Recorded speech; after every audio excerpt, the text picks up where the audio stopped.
किसी का अतीत उसके भविष्य का निर्धारण नहीं करता। शुद्ध मन से किया गया संकल्प ही मनुष्य का सच्चा धर्म है।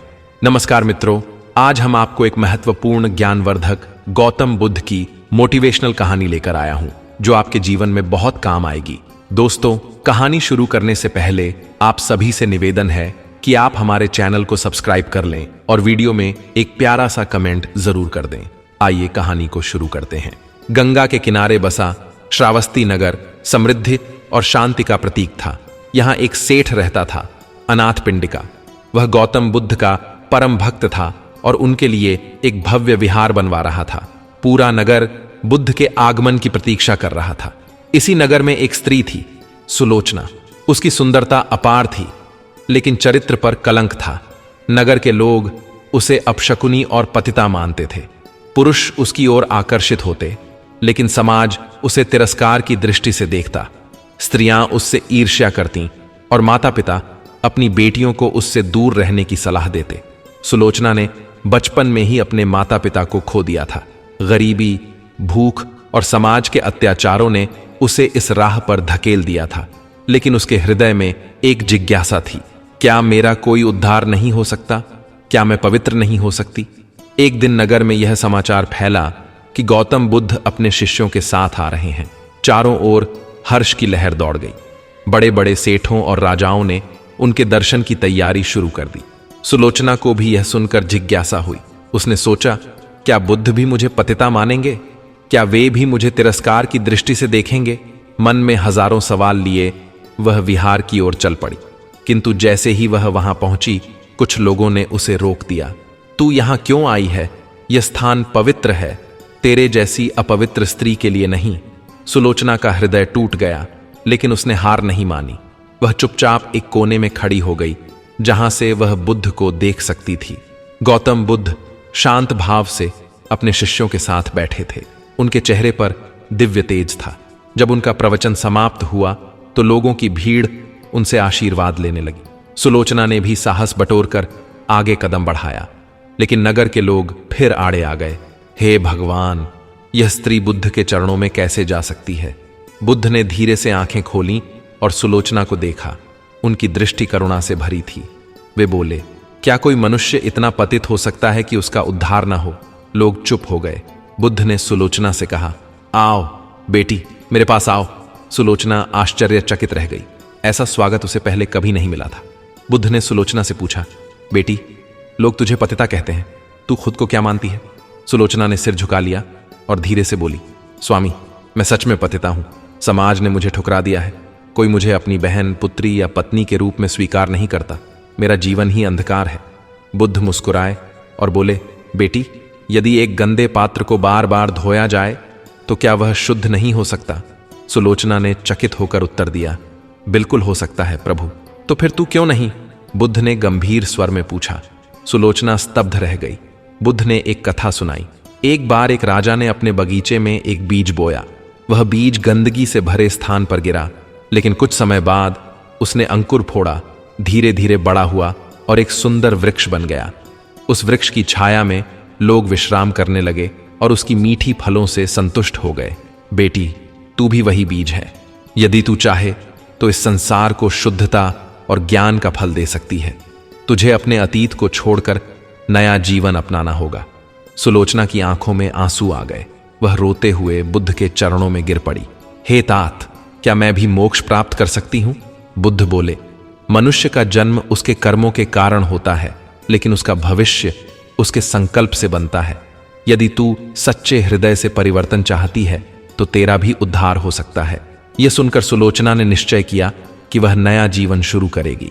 उसने बुद्ध से भिक्षुणी बनने की अनुमति मांगी। जब नगरवासियों को यह समाचार मिला कि सुलोचना बुद्ध की शिष्या बनने जा रही है, तो लोगों ने इसका विरोध किया। यह असंभव है, एक पतिता स्त्री कैसे भिक्षुणी बन सकती है? लेकिन बुद्ध ने उत्तर दिया, किसी का अतीत उसके भविष्य का निर्धारण नहीं करता। शुद्ध मन से किया गया संकल्प ही मनुष्य का सच्चा धर्म है। धीरे धीरे लोगों की धारणाएं बदलने लगी। सुलोचना ने भिक्षुणी का व्रत ले लिया। उसने अपने संकल्प को दृढ़ किया और ध्यान साधना में लग गई। कुछ वर्षों बाद वह एक महान साध्वी बन गई। अब वही नगर जो कभी उसे अपशकुनी मानता था, उसकी पूजा करने लगा। लोग उसे ज्ञान की देवी मानने लगे। एक दिन एक स्त्री उसके पास आई और रोते हुए बोली, हे माता, मेरा पति मुझे छोड़कर चला गया। मुझे समाज तिरस्कार की दृष्टि से देखता है। सुलोचना ने मुस्कुराते हुए कहा, बेटी, यदि एक पत्थर भी निरंतर जल में घिसा जाए तो वह चमकने लगता है। अपने जीवन को निर्मल बना, संसार स्वयं तेरा सम्मान करेगा। स्त्री की आंखों में आशा की ज्योति जल उठी। कई वर्षों बाद एक दिन बुद्ध फिर से श्रावस्ती आए। उन्होंने सुलोचना को देखकर कहा, बेटी, तूने सिद्ध कर दिया कि कोई भी स्त्री पतिता नहीं होती। समाज केवल नाम देता है, लेकिन असली पहचान तो स्वयं के कर्मों से बनती है। सुलोचना ने मुस्कुराकर उत्तर दिया, प्रभु, आपसे मिला ज्ञान ही मेरा उद्धार बना। बुद्ध ने आशीर्वाद दिया, जो मनुष्य स्वयं को अंधकार से प्रकाश की ओर ले जाता है, वही सच्चा ज्ञानी है। सुलोचना अब बौद्ध संघ का हिस्सा बन चुकी थी, लेकिन उसका मन अभी भी संघर्ष कर रहा था। समाज ने उसे कलंकित किया था और वर्षों तक उसने खुद को भी उसी दृष्टि से देखा था। हर सुबह जब वह ध्यान करने बैठती तो अतीत के दृश्य उसकी आंखों के सामने आ जाते। वह उन पुरुषों के चेहरे देखती जो उसे वस्तु की तरह देखते थे, उन स्त्रियों की बातें सुनती जो उसे अपवित्र कहती थीं, और उन रातों को याद करती जब वह अकेली रोती थी। क्या मैं सच में पवित्र हो सकती हूं? उसने सोचा। गौतम बुद्ध ने उसके मन का द्वंद्व भांप लिया। एक दिन उन्होंने उसे बुलाया और पूछा, बेटी, क्या तू नदी को देख रही है? सुलोचना ने सिर उठाया और गंगा की ओर देखा। वह शांत थी, लेकिन उसमें कई तरह की चीजें बह रही थीं, कुछ स्वच्छ, कुछ गंदी। बुद्ध ने मुस्कुराते हुए कहा, जब कोई गंदगी इसमें मिलती है तो क्या नदी अपवित्र हो जाती है? सुलोचना ने सोचा और जवाब दिया, नहीं प्रभु, नदी तो बहती रहती है, गंदगी उसमें रहती नहीं, वह आगे बढ़ जाती है। बुद्ध ने कहा, ठीक वैसे ही यदि तू अपने अतीत को बहा दे और आगे बढ़े तो तेरा मन भी निर्मल हो सकता है। तू केवल अपने विचारों से बंधी है। सुलोचना ने उनकी बातों पर गहराई से विचार किया। समाज में परिवर्तन इतना सरल नहीं था। एक दिन एक धनी व्यापारी बुद्ध के पास आया। वह कहने लगा, हे तात, मैं आपका शिष्य हूं और आपकी शिक्षा में गहरी आस्था रखता हूं, लेकिन यह कैसे संभव है कि एक पूर्व पतिता अब भिक्षुणी बन जाए? क्या यह हमारे धर्म के लिए उचित है? बुद्ध ने शांत स्वर में उत्तर दिया, यदि एक गंदा पात्र बार बार धोया जाए तो क्या वह शुद्ध नहीं हो सकता? व्यापारी चुप हो गया, लेकिन उसकी आंखों में संदेह अब भी था। बुद्ध ने सुलोचना की ओर देखा और कहा, बेटी, यह समय तेरी परीक्षा का है। जब लोग तुझसे सवाल पूछें तो उन्हें अपने कर्मों से उत्तर देना। सुलोचना ने सिर झुका लिया। अब सुलोचना अपने अभ्यास में दृढ़ हो गई थी। उसने ध्यान, साधना और उपदेश देने की विधि सीखनी शुरू कर दी। एक दिन एक युवा स्त्री रोती हुई उसके पास आई। हे माता, मेरा पति मुझे छोड़कर चला गया। अब यह समाज मुझे उल्टा कहता है। मेरा जीवन व्यर्थ हो गया है। सुलोचना ने उसे प्रेम से देखा और कहा, बेटी, जब नदी का पानी सूख जाता है तो क्या नदी समाप्त हो जाती है? वह स्त्री चौंक गई। नहीं माता, नदी फिर से भर जाती है, वर्षा होती है, जल फिर आ जाता है। सुलोचना मुस्कुराई। तो फिर तू क्यों अपने जीवन को समाप्त मानती है? यदि नदी फिर से भर सकती है तो तेरा जीवन भी एक नया मार्ग चुन सकता है। वह स्त्री सुलोचना के चरणों में गिर पड़ी। धीरे धीरे लोग सुलोचना के ज्ञान को स्वीकार करने लगे। समय बीतने के साथ सुलोचना की शिक्षाएं नगर में फैलने लगीं। पहले जो लोग उसे तिरस्कार की दृष्टि से देखते थे, अब वे उसके पास ज्ञान की खोज में आने लगे। लेकिन अभी भी कुछ लोग थे जो उसे स्वीकार नहीं कर पा रहे थे। एक दिन कुछ नगर के पुरोहितों ने मिलकर बुद्ध से प्रश्न किया, हे तात, हम आपकी शिक्षाओं का सम्मान करते हैं, लेकिन यह स्त्री क्या सच में ज्ञान की अधिकारी हो सकती है? बुद्ध ने उत्तर दिया, सत्य को पहचानने के लिए केवल आंखों का नहीं, हृदय का उपयोग करना पड़ता है। यदि जल को उबालो तो वह शुद्ध हो जाता है, यदि लोहा आग में तपे तो वह और मजबूत हो जाता है। ठीक उसी प्रकार सुलोचना अपने तप से निर्मल हो चुकी है। पुरोहित निरुत्तर हो गए। अब सुलोचना को समाज ने स्वीकार कर लिया था, लेकिन उसके मन में एक अंतिम प्रश्न था, क्या मैं अब भी अपने अतीत से पूरी तरह मुक्त हूं? उसने बुद्ध से यह प्रश्न पूछा। बुद्ध ने उसे एक कागज का टुकड़ा दिया और कहा, इसे जला दे। सुलोचना ने वैसा ही किया। फिर बुद्ध ने पूछा, अब क्या तू इसे वापस जोड़ सकती है? सुलोचना ने कहा, नहीं प्रभु, यह संभव नहीं है।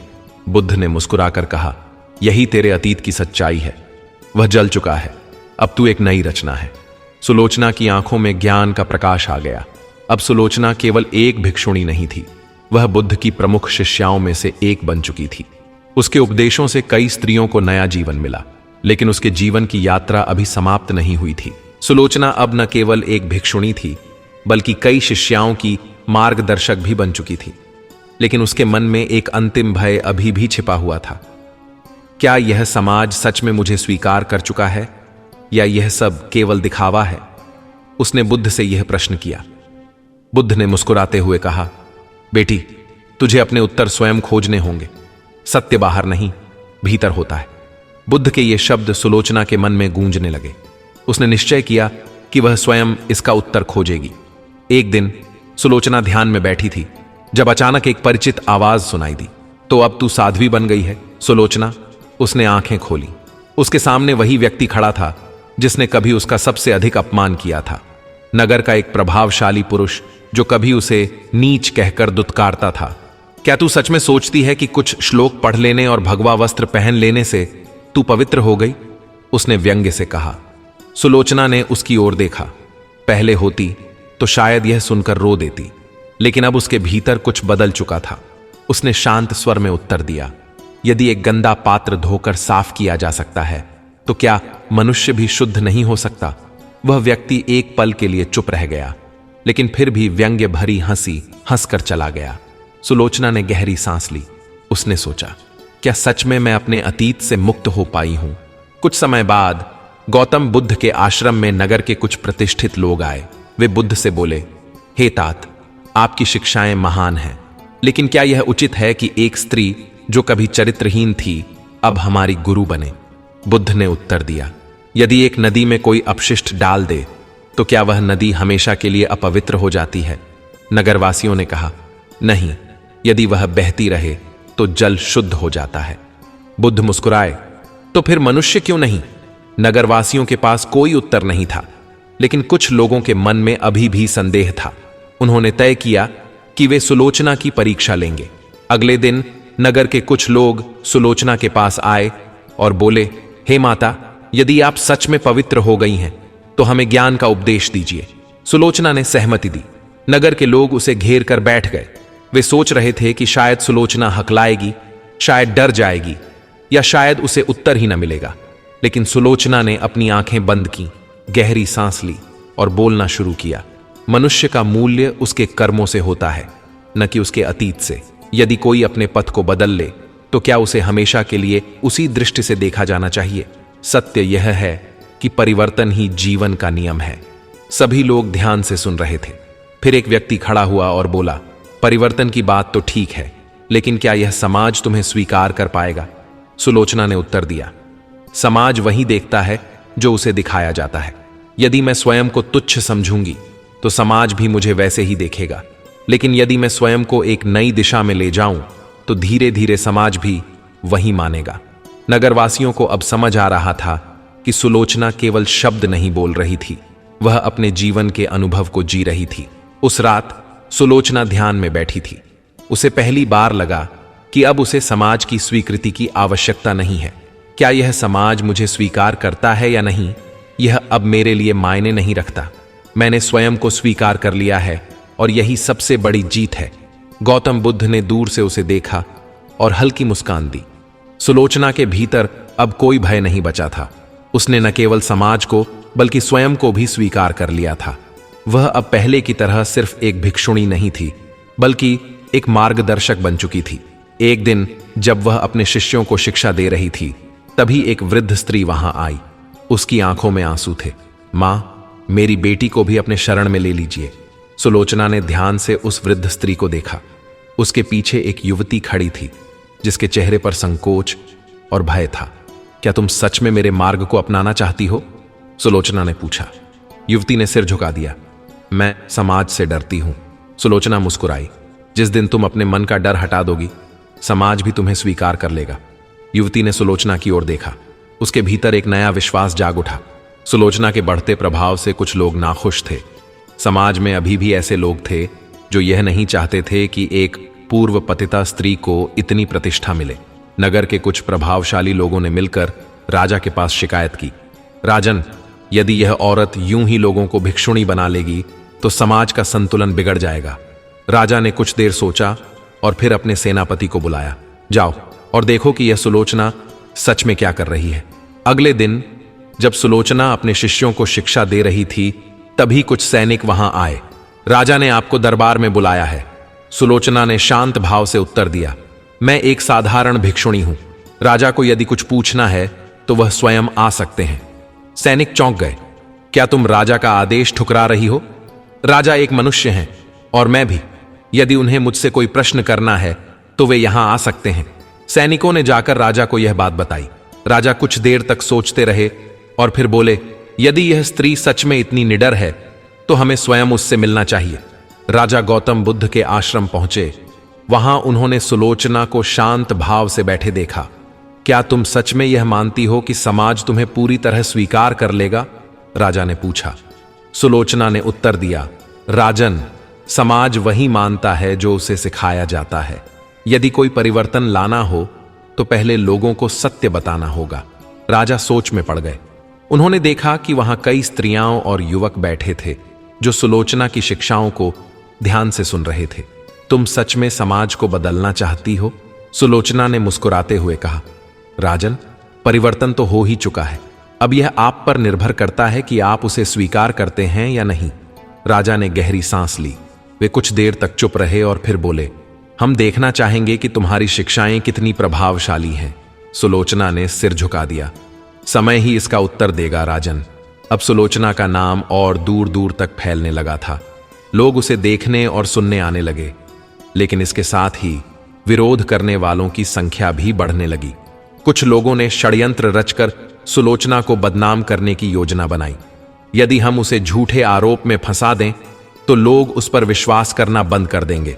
लेकिन सुलोचना को इन सब बातों की कोई चिंता नहीं थी। सत्य को कोई मिटा नहीं सकता। उसने अपने शिष्यों से कहा, लेकिन क्या वह इस षड्यंत्र से बच पाएगी? क्या समाज सच में उसे पूरी तरह स्वीकार करेगा? सुलोचना के ऊपर षड्यंत्र रचने वालों ने अब अपनी योजना को अंतिम रूप देना शुरू कर दिया था। नगर में अफवाहें फैलने लगीं कि सुलोचना ने भिक्षुणी बनने के बाद कुछ गलत काम किए थे और उसे समाज से बहिष्कृत कर देना चाहिए। कुछ लोग यह मानते थे कि उसकी प्रतिष्ठा समाज के लिए खतरे की घंटी बन चुकी थी। लेकिन सुलोचना इन सभी बातों को सुनकर भी न तो विचलित हुई और न ही किसी से जवाब दिया। वह अपने ध्यान में मग्न रहती थी। उसे पूरी तरह से विश्वास था कि सत्य का प्रकाश कभी न कभी उजागर होगा। राजा ने सुलोचना की बढ़ती प्रतिष्ठा और उसके खिलाफ बढ़ते विरोध के बीच एक महत्वपूर्ण निर्णय लिया। उसने न केवल सुलोचना से मिलने का निश्चय किया, बल्कि उसे एक खुली बहस के लिए आमंत्रित किया। राजा का मन था कि इस बहस से वह यह जान सके कि क्या सुलोचना सच में समाज के लिए खतरे का कारण बन रही है या उसकी शिक्षाएं समाज को आगे बढ़ाने का माध्यम हो सकती है। राजा ने अपने दरबार में सभी प्रमुख नगरवासियों और धर्मगुरुओं को बुलाया। बहस के दिन पूरे नगर में गहमा गहमी थी। लोग यह देखने आए थे कि क्या सुलोचना अपने ऊपर लगे आरोपों का सामना कर पाएगी। सुलोचना दरबार में पहुंची, जहां राजा और बाकी सभी लोग पहले से उपस्थित थे। उसकी आंखों में एक गहरी शांति थी जो उसके आत्मविश्वास को प्रकट कर रही थी। राजा ने सबको संबोधित करते हुए कहा, हमने एक खुली बहस आयोजित की है ताकि यह तय किया जा सके कि क्या सुलोचना सच में समाज के लिए खतरा बन गई है या उसने अपने जीवन को पूरी तरह से बदल लिया है। सुलोचना ने राजा की ओर देखा और फिर सब की ओर एक एक करके उसने फिर कहना शुरू किया, राजन, मैं यह नहीं कहती कि मैं पूरी तरह से एक परफेक्ट इंसान हूं, लेकिन मैंने खुद को बदलने की पूरी कोशिश की है और वही बात मैं दूसरों को सिखाती हूं कि इंसान हमेशा अपने कर्मों से पहचाना जाता है, न कि उसके अतीत से। राजा ने पूछा, तो तुम ये मानती हो कि समाज को तुम्हें स्वीकार कर लेना चाहिए? सुलोचना ने शांत भाव से उत्तर दिया, समाज वही स्वीकार करता है जो उसे स्वीकार करना सिखाया जाता है। यदि समाज मुझे एक बार गलत मान चुका है तो मुझे उसका सामना करना होगा। लेकिन सच यह है कि हर इंसान के अंदर बदलाव की संभावना होती है।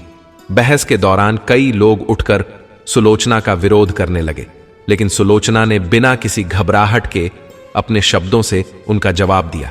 हर प्रश्न का उत्तर उसने बिना घबराए स्पष्ट और सटीक रूप से दिया। सुलोचना की बातें सुनकर कुछ लोग आश्चर्यचकित हो गए।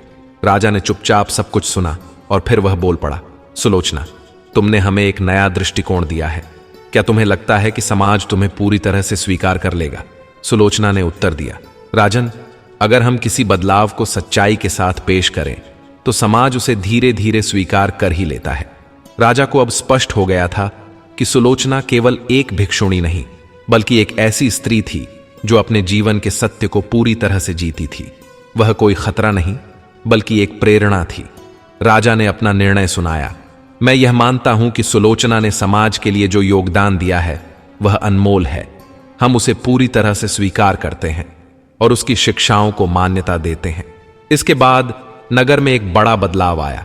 सुलोचना की शिक्षाएं और उसका दृष्टिकोण अब सबकी जिंदगी का हिस्सा बन चुके थे। लोग उससे जुड़ने के लिए आते और वह उन्हें जीवन के वास्तविक अर्थ समझाती। सुलोचना अब केवल एक भिक्षुणी नहीं थी, बल्कि एक समाज सुधारक बन चुकी थी।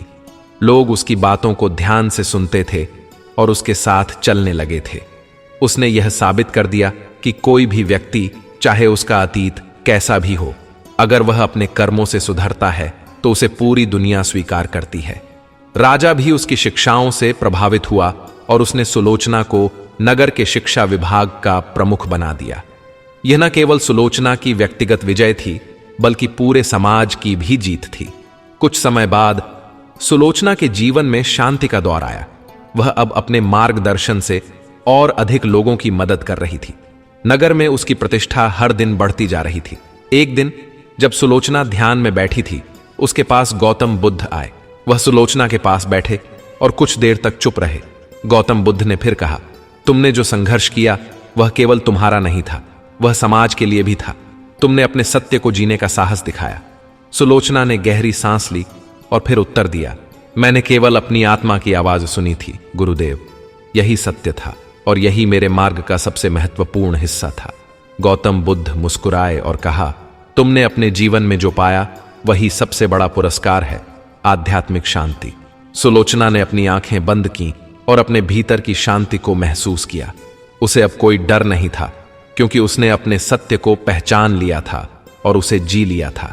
इस प्रकार सुलोचना ने न केवल अपने जीवन की सबसे बड़ी लड़ाई जीती, बल्कि उसने समाज को भी यह समझाया कि कोई भी व्यक्ति अपने अतीत से नहीं, बल्कि अपने कर्मों से पहचाना जाता है। उसके संघर्ष ने यह साबित कर दिया कि सत्य, शांति और आत्मविश्वास से ही जीवन की सच्ची सफलता मिलती है।